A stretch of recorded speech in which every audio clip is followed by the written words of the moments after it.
Eu sou o professor Renan Duarte e vou lecionar a disciplina de Ciências do 7º ano do Colégio Emaús. E, 7º ano, vamos então fazer a correção dos exercícios da última videoaula, da nossa revisão, tá bom? Respostas completas, tudo bem, pessoal? Vamos para a primeira questão, então, tá? A questão estava nos pedindo, né, para descrever os tipos de barreiras imunes, tá, que nós possuímos. Existem 2 tipos de barreiras imunes, lá que a gente aprendeu, né? É importante falar que nós temos um sistema imunológico, um sistema imune, correto? Beleza. Nosso sistema imunológico, ele é dividido em 2, entre as barreiras primárias e as barreiras secundárias, beleza? Barreiras primárias, imunidade inata. Barreiras secundárias, podemos chamar de adquirida, tá bom? Então, tá muito bem descrito no nosso livro, pessoal, tá? A resposta está bem definida aí no nosso livro. A gente viu, inclusive, na nossa última, na nossa revisão, né? Então, a imunidade inata, a primeira linha de defesa do organismo, é a defesa com que já nasce, né? A gente já obtém ela. É a resposta rápida, não específica e limitada aos estímulos estranhos ao corpo.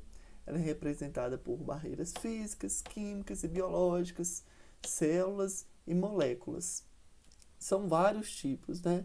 Aí eu citei 2, pele, lágrima, mas existem vários exemplos que nós podemos chamar de barreiras primárias.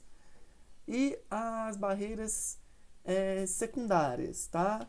Que a gente pode chamar de imunidade adquirida, ou também de adaptativa. Ela é ativada pelo contato com os agentes infecciosos. A inata a gente já nasce com ela, né? São todas aquelas características que a gente já tem. A adquirida a gente vai adquirir. E como que a gente adquire? Entrando em contato com esses agentes infecciosos, com vírus, tá?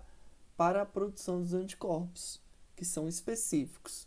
Ou seja, eu recebi um vírus entrou em contato comigo. Meu corpo foi lá e produziu um anticorpo para acabar com aquele vírus, tá? Imunidade adquirida. Simples assim. Lembrar sempre dos anticorpos, pessoal, tá? Leu imunidade adquirida, lembrou de anticorpo, tá? Imunidade adquirida ou adaptativa. Questão 2. O que é um anticorpo? O anticorpo, pessoal, no nosso livro tá falando aí que pode ser uma substância, é uma célula, tá? Tem vários tipos. Mas a gente vai estudar que é uma célula de defesa do nosso corpo. Ela fica presente dentro do nosso sangue, tá? Ela ataca, faz parte da segunda etapa, né, da imunidade adquirida, e ele serve para atacar aquele antígeno, tá? Aquele vírus que entrou no nosso corpo. São os anticorpos, células de defesa presentes dentro do nosso sangue. Questão 3. Qual a diferença entre a imunização passiva e ativa? A imunização ativa ocorre quando o próprio sistema imune do indivíduo, ao entrar em contato com uma substância estranha ao organismo, responde produzindo anticorpos, tá? É a vacina, pessoal. Existem vários tipos, tudo bem? Só que a vacina é uma delas, é um exemplo mais fácil. Por quê? Você vai ativar o seu corpo, olha só. Você vai ativar o seu corpo a produzir anticorpo. Imunização ativa. E a passiva é obtida pela transferência ao indivíduo de anticorpos produzidos de um animal ao outro ser humano, tá? É uma transferência direta de anticorpos, muito utilizado aí para tratamento de picadas de animais peçonhentos, tá? Então, uma pessoa foi picada por uma cobra, né? foi muita substância química, muito antígeno para aquele corpo. O veneno é a peçonha. Peçonha é o veneno. É um antígeno dentro do corpo de uma pessoa, não é mesmo? O veneno só faz parte do corpo do animal, da cobra, da serpente, né? Só que dentro do meu corpo, por exemplo, o veneno vai ser um antígeno, tá? Então, o que eu tenho que fazer? Receber anticorpo. Nesse caso, ele é chamado de soro, tá? A pessoa recebe um soro para acabar com aquele antígeno, que é o veneno aí, a peçonha desse animal peçonhento, tá bom? Então, tá a diferença aí nas imunizações. A ativa vai ativar, a passiva recebe. Força. Falamos bastante sobre a força também, né? Força, simplesmente, é um agente físico capaz de produzir ou alterar movimento, bem como deformar corpos. É uma grandeza vetorial. Resposta completa, igualzinho ao está descrito no nosso livro, tá bom? 5. Cite as diferenças entre as grandezas escalares e grandeza vetorial. Aí, pessoal, fiz um esqueminha, né? Para ficar mais fácil da gente entender. Grandeza vetorial, a gente já sabe que é força, é um exemplo, né? Por quê? Possui um número, força, quando você for falar de força, você tem que sempre que falar um número. A força de tantos newtons. Então, olha só, é um número, unidade newton, aquele N maiúsculo, e a orientação, tá? Horizontal para a direita, vertical para cima, tá? Tem sempre uma orientação à força considerada uma grandeza vetorial. Grandeza escalar não precisa de orientação, temos apenas a unidade. Peso, por exemplo, eu pesei a batata, eu pesei a cenoura lá no supermercado e eles pesaram 5 quilos.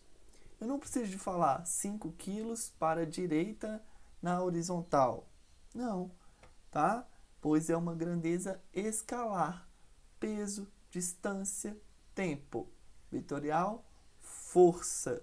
Tá aí as diferenças entre as duas grandezas, tá? As grandezas vetoriais necessitam de uma orientação, ao contrário das grandezas escalares, tá bom? 6. Como medir a intensidade de uma força? Turma, para a gente medir uma força, a gente precisa de um equipamento, né? E esse equipamento, esse dispositivo, é chamado de dinamômetro, também descrito aí no nosso livro, tá? Então, um dispositivo que pode ser utilizado para medir a força chama-se dinamômetro. Coloco o material ali que você quer medir, né? E mede a força, né? Que ele está exercendo para em relação ao equipamento, tá bom? Sempre dada em newtons. 7. Quais são as 3 leis de Newton? Descreva cada uma delas. Turma, as leis de Newton. Newton foi um excelente cientista, né? Que a gente já falou sobre ele. E ele estudou a força. Ele estudou força por muito tempo, tá? Então ele descreveu essas 3 leis de Newton. Por que de Newton? Porque foi ele que descreveu. As 3 leis de Newton envolvem a força aí como princípio. Temos a primeira lei, tá? Que é uma reafirmação do princípio de inércia. O princípio de inércia foi descrito primeiro por Galileu. Então Newton viu os estudos de Galileu lá, achou muito interessante, gostou daquilo, quis estudar também, e ele publicou lá no livro dele, né? Quando ele estava falando das 3 leis de Newton, ele reafirmou: poxa, realmente o Galileu estava certo. Esse princípio de inércia proposto por ele realmente acontece, tá? Então eu vou reescrever este estudo, tá? Essa nova lei que é a inércia, ela realmente acontece. A segunda lei de Newton explica a maneira como o movimento ele pode ser alterado por uma força, tá? Ele descreve que a força pode alterar sim um corpo e gerar movimento. A terceira lei de Newton descreve a interação entre os dois corpos, né? A força sendo exercida por um objeto, né?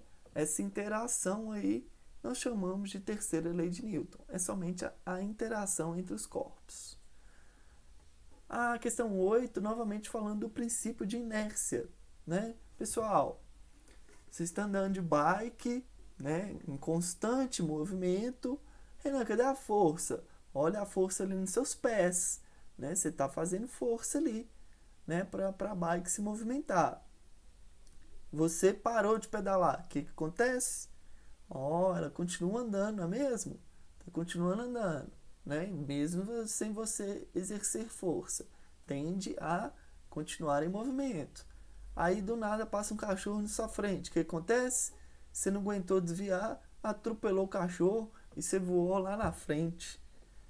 Você caiu. Princípio de inércia.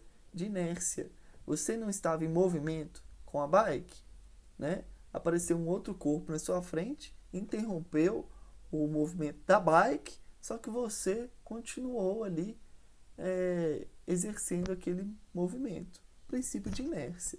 A primeira lei de Newton, princípio de inércia, diz que um corpo em repouso tende a permanecer em estado de repouso. E um corpo em movimento uniforme, em uma linha reta, tende a permanecer em movimento constante, tá? A menos que uma força atue sobre ele. Beleza? Questão 9. O que é uma resultante de forças? Uma força imaginária que substitui um sistema de várias forças e que tem como causa o mesmo efeito dinâmico entre elas. Fica fácil da gente entender quando a gente vai estudar, fazer os cálculos, pessoal, tá? A resultante vai ser a diferença ou então a soma das forças.